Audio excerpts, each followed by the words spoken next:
What's up mga kapadyak, magpapalit lang tayo ngayon ng RD at saka hanger kasi nabali yung hanger ko at saka yung RD ko. Ito pala yung ipapalit ko na RD at saka hanger.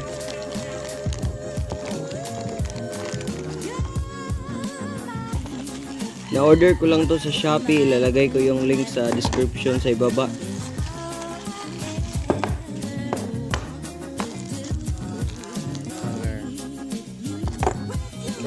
Ito yung RD, yung chain at saka yung hanger. Dalawa yung in-order kong hanger kasi baka mabali ulit yung hanger ko para may extra naman ako. Hindi ko nabanggit kanina, papalitan ko rin pala ng chain.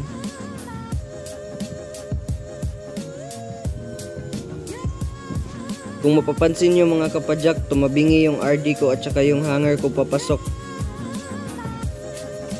Nung nasimplang ako, akala ko yung hanger lang yung tumabingi. Yun pala, pag uwi ko, tiningnan ko, nadamay pati yung RD. Kaya umorder na lang ako ng RD at saka dalawang hanger. So ito na ngayon, dumating na, i-install na lang natin.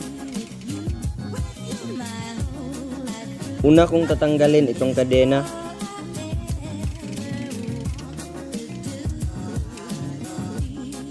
Gold chain.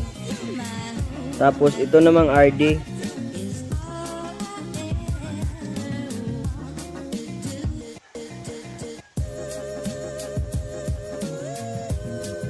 Babaklasin ko lang muna yung cable sa RD. Saka ko ito tatanggalin.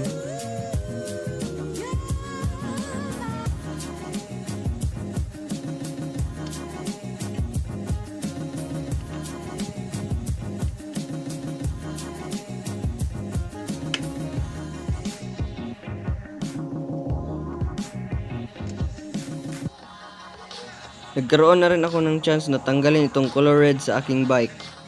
Tanggalin ko muna itong wheelset sa likod kasi tatanggalin ko yung hanger. Papalitan natin to kasi tumabingi na.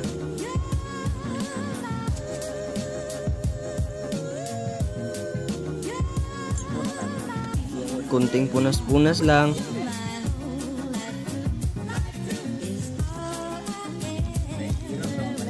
I-install na natin.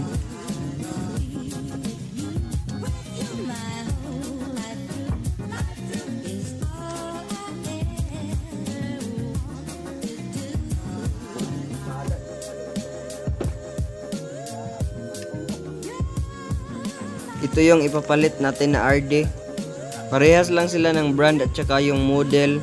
Ang nagkakaiba lang sa kanila ay yung color. Tapos lagyan natin ng goat link o RD extender na tinatawag.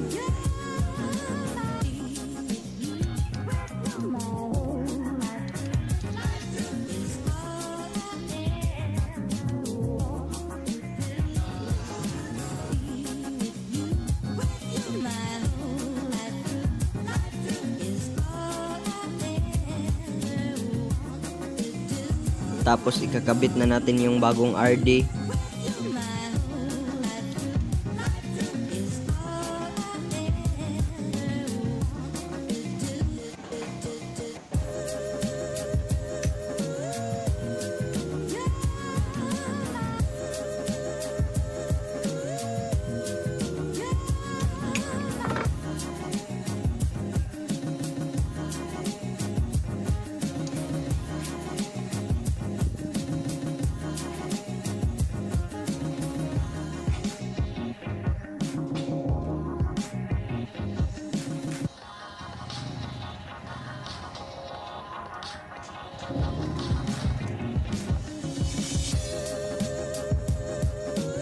Ibalik na natin yung wheelset sa likod para mailagay na natin yung kadena mamaya.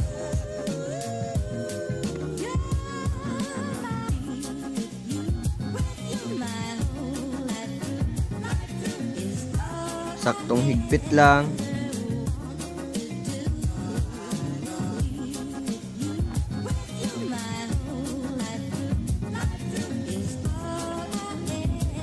Ang kadena na ilalagay natin ngayon ay KMC. Ito yung tag 300 lang sa Shopee.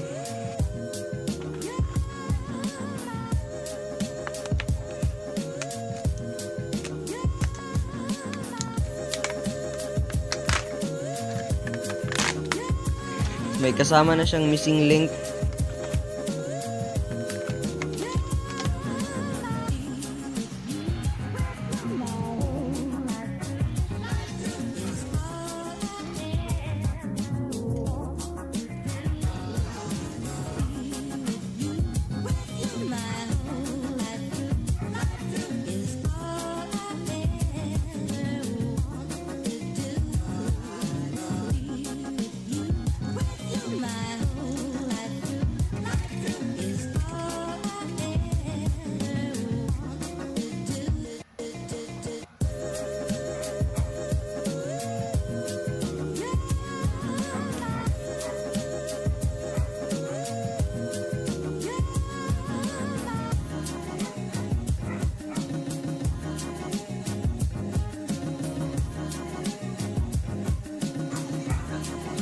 Okay, so chain installed.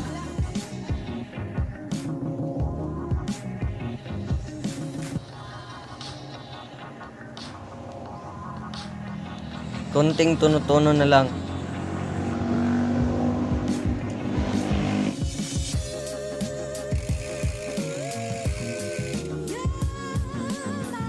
Set yung high at low limit screws.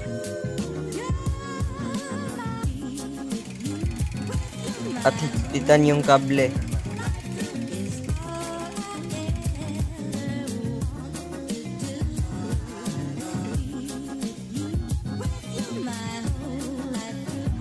Tas testing sa pag-shift.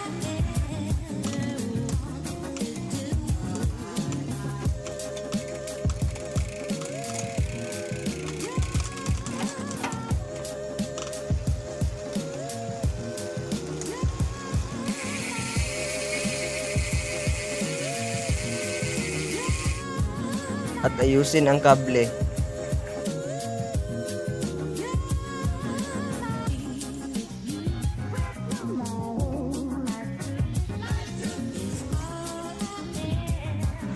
Okay, tapos na. So, iti-testing na natin.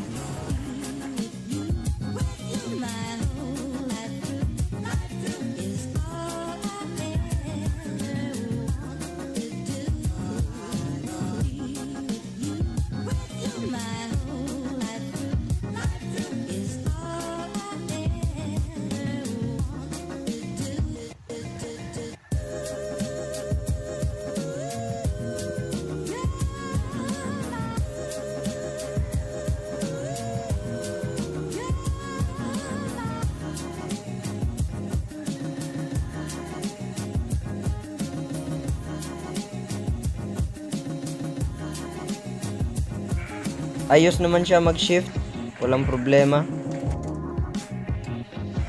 Kunting montage na lang.